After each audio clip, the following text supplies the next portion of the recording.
पंजाब के Bathinda military station से सुबह फायरिंग की खबर आने के बाद हंगामा हो गया। कैंटोनमेंट इलाके को सील कर दिया गया।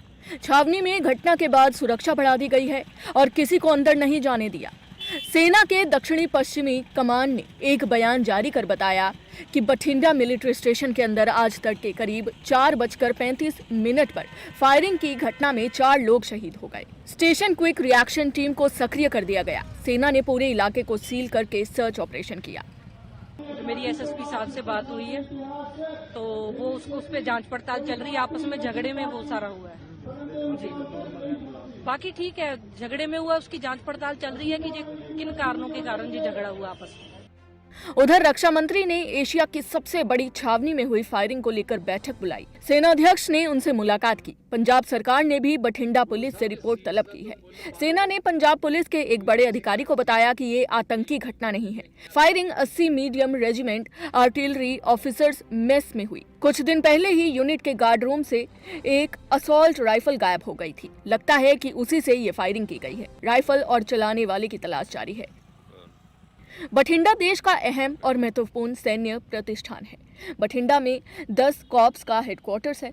ये जयपुर स्थित दक्षिणी पश्चिमी कमांड के अधिकार क्षेत्र में आता है। स्टेशन में बड़ी संख्या में ऑपरेशनल आर्मी यूनिट मौजूद है।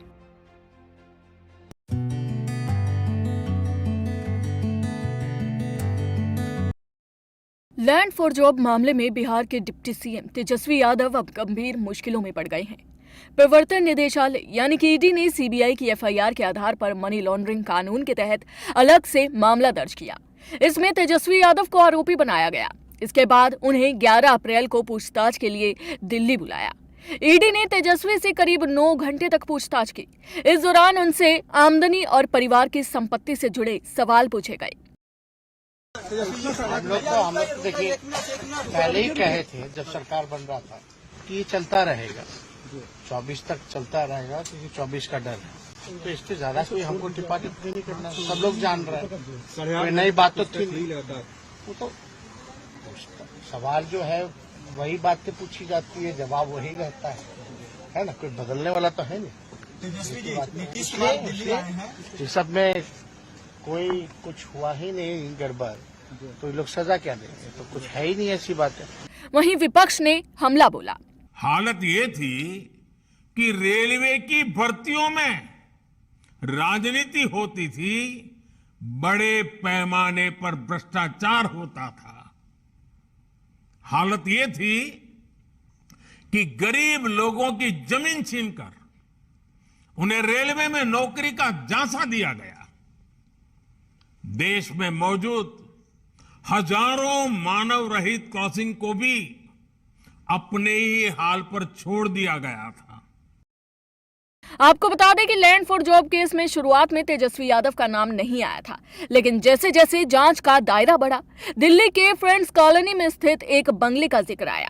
जांच में पता चला कि यह बंगला एक निजी कंपनी के नाम पर रजिस्टर्ड है, जिसके मालिक तेजस्वी यादव और उनकी बहन है। तेजस्वी इस कंपनी के डायरेक्टर भी रह चुके हैं। बंगले की कीमत करीब 150 करोड़ रुपए बताई जा रही है।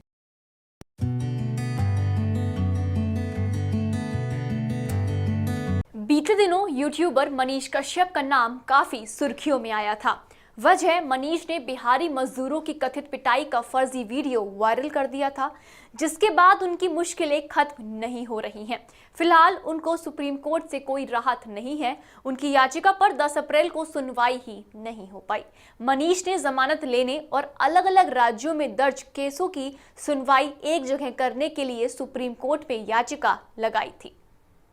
यूट्यूबर मनीष के खिलाफ कई राज्यों में दर्ज एफआईआर को एक साथ जोड़ने और राष्ट्रीय सुरक्षा कानून के तहत लगाए गए आरोपों को हटाने की अर्जी पर सुनवाई के लिए उनका केस सोमवार यानी कि 10 अप्रैल को लिस्ट नहीं हो पाया। वह अभी तमिलनाडु में न्यायिक हिरासत में है। सुप्रीम कोर्ट में मनीष की तरफ से उनके वकील ने कोर्ट नंबर 13 में जस्टिस कृष्ण मुरारी और जस्टिस संजय करोल की पीठ के सामने याचिका लगाई थी। उनका केस नंबर 63 था, लेकिन लंच तक सिर्फ 43 मामलों की ही सुनवाई हो पाई। लंच ब्रेक के बाद इस पीठ के जजों को दूसरी पीठ में बिठाकर मुकदमे सुनने हैं। अब आगे ये मामला जब कॉज लिस्ट में सूचीबद्ध होगा तब इसकी सुनवाई होगी। मनीष ने आरोप लगाया कि वर्तमान सत्ताधारी सरकार के इशारे पर बिहार और तमिलनाडु में उनके खिलाफ कई झूठी FIR दर्ज की गई हैं। आप जानते हैं कौन है मनीष कश्यप।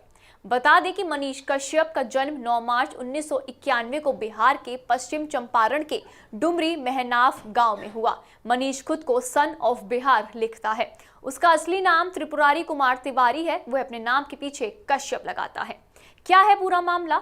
दरअसल सोशल मीडिया पर दावा किया गया कि तमिलनाडु में रहने वाले बिहारियों के खिलाफ हमले हो रहे हैं, जिसमें 2 बिहारी मजदूरों की मौत हो गई। सोशल मीडिया पर कई वीडियो पोस्ट किए गए। इसके बाद तमिलनाडु में रहने वाले बिहारी मजदूरों के बीच दहशत का माहौल बन गया था। इन वीडियो को सच मानकर बिहार के मुख्यमंत्री ने हस्तक्षेप किया और मुख्य सचिव व DGP को मामले की जांच का आदेश दिया।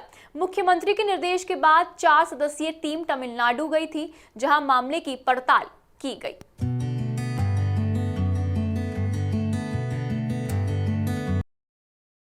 सुशांत सिंह राजपूत की बहन प्रियंका सिंह ने मंडे को MTV रोडीज के लिए रिया चक्रवर्ती का प्रोमो रिलीज होने के बाद ट्विटर पर एक क्रिप्टिक पोस्ट लिखी थी।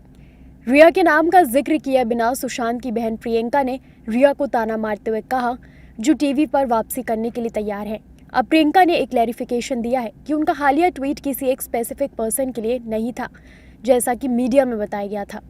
रिया चक्रवर्ती जल्द ही reality show MTV Roadies season 19 में दिखाई देंगी, जो सुशांत सिंह राजपूत की मौत के बाद उनका पहला टीवी प्रोजेक्ट है।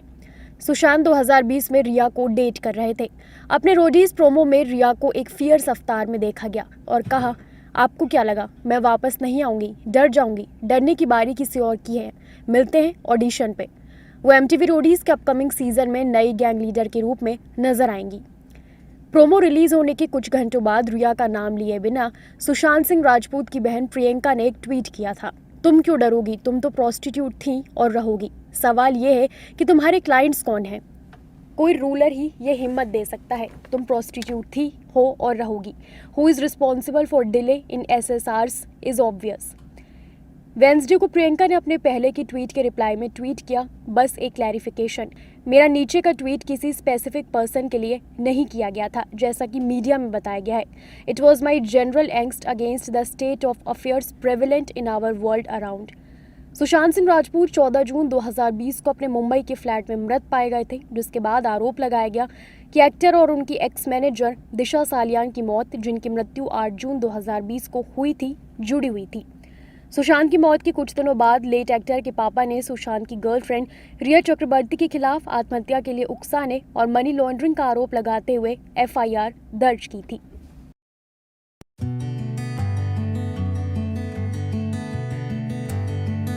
दिल्ली के डिफेंस कॉलोनी स्थित इंडियन स्कूल को ईमेल के जरिए बम से उड़ाने की धमकी मिली, जिसके बाद स्कूल प्रशासन सख्ती में आ गया। फौरन इस बात की खबर पुलिस प्रशासन को दी गई और आनन फानन में स्कूल खाली कराया गया। फिलहाल बम स्क्वाड की मदद से स्कूल की चेकिंग की गई और सर्च ऑपरेशन चलाया गया, जहां से कुछ भी संदिग्ध नहीं मिला।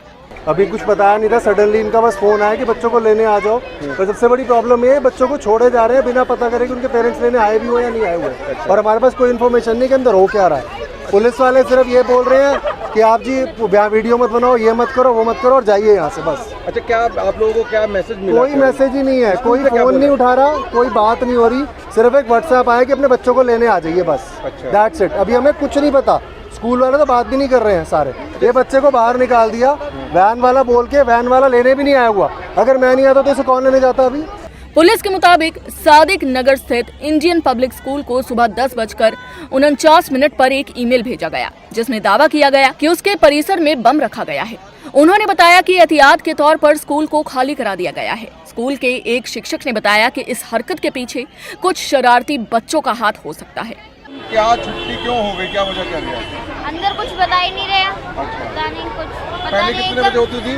पहले तो 1:30 होती थी, अभी गौरतलब है कि ये पहली बार नहीं है, बल्कि इससे पहले भी इस स्कूल में ऐसी घटना हो चुकी है। 28 नवंबर 2022 को भी द इंडियन स्कूल में बम होने की सूचना से अफरा तफरी मच गई थी। सूचना पर मौके पर स्थानीय पुलिस, बम डिस्पोजल स्क्वाड और डॉग स्क्वाड पहुंच गए और स्कूल को खाली कराकर पूरे स्कूल की जांच की गई। इस दौरान स्कूल में कोई भी बम नहीं मिला।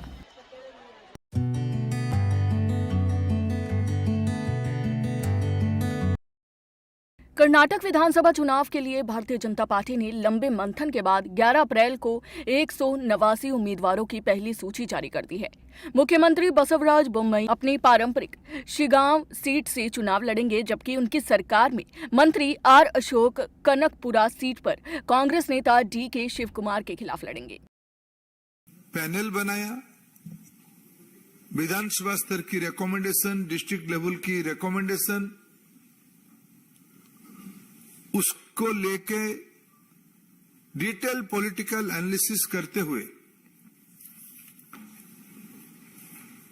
हमने फिर स्टेट इलेक्शन कमेटी को बीजेपी के कर्नाटक प्रभारी अरुण सिंह ने बताया कि इस बार चुनाव में बीजेपी ने 52 नए चेहरों को मौका दिया है। जिनको नए लोग हैं, जिनको भारतीय जनता पार्टी ने उनको चुनाव के लिए चुना, वो भारतीय जनता पार्टी के कैंडिडेट होंगे। इसलिए पुराने लोगों का समन्वय, उनका ध्यान रखते हुए नए लोगों को अधिक से अधिक मौका देने का काम ये अकेली पार्टी कोई है तो वह भारतीय जनता पार्टी है। वहीं कर्नाटक के PCC प्रवक्ता लक्ष्मण ने केंद्र सरकार पर निशाना साधा। ನೀತಿ ಸಮಿತಿ ಜಾರಿಗೆ ಬಂದ ಮೇಲೆ ರಾಜ್ಯಕ್ಕೆ ಏನು ಪ್ರವೇಶ ನೀಡ್ತಾ ಇದ್ದಾರೆ ಬರ್ತಾ ಇದ್ದಾರೆ, ಖಾಸಗಿಯಾಗಿ ಪಕ್ಷದ ಮುಖಂಡರಾಗಿ ಬಂದು ಪ್ರಚಾರ ಮಾಡುವಂಥದ್ದಕ್ಕೆ ನಮ್ದು ಯಾವ ರೀತಿ ಅಭ್ಯಂತರ ಇಲ್ಲ. ಆದರೆ ಇಲ್ಲಿ ಆಗ್ತಾ ಇರುವಂಥದ್ದು ಏನು ಅಂದರೆ, ಕೆಲವು ರಾಜ್ಯ ಸರ್ಕಾರಗಳ ಕಾರ್ಯಕ್ರಮಗಳಲ್ಲಿ ಭಾಗಿಯಾಗ್ತಾ ಇದ್ದಾರೆ. ರಾಜ್ಯ ಸರ್ಕಾರದಿಂದ ಅದಕ್ಕೆ ವೆಚ್ಚವನ್ನು ಭರಿಸುವಂಥ ಕೆಲಸವನ್ನು ಮಾಡ್ತಾರೆ. ನಮಗಿರುವಂಥ ಮಾಹಿತಿ, ನಾವು ತೆಗೆದುಕೊಂಡಿರುವಂಥ ರೈಟ್ ಟು ಇನ್ಫಾರ್ಮೇಷನ್ ತೆಗೆದುಕೊಂಡಿರುವಂಥ ಮಾಹಿತಿ ಪ್ರಕಾರ ಅವರು बीजेपी ने अपनी लिस्ट जारी करने से पहले एक अहम बैठक की। ये बैठक दिल्ली में पार्टी अध्यक्ष JP नड्डा के आवास पर हुई। इससे पहले कांग्रेस भी अपने उम्मीदवारों की लिस्ट जारी कर चुकी है। Bell icon, never miss an update.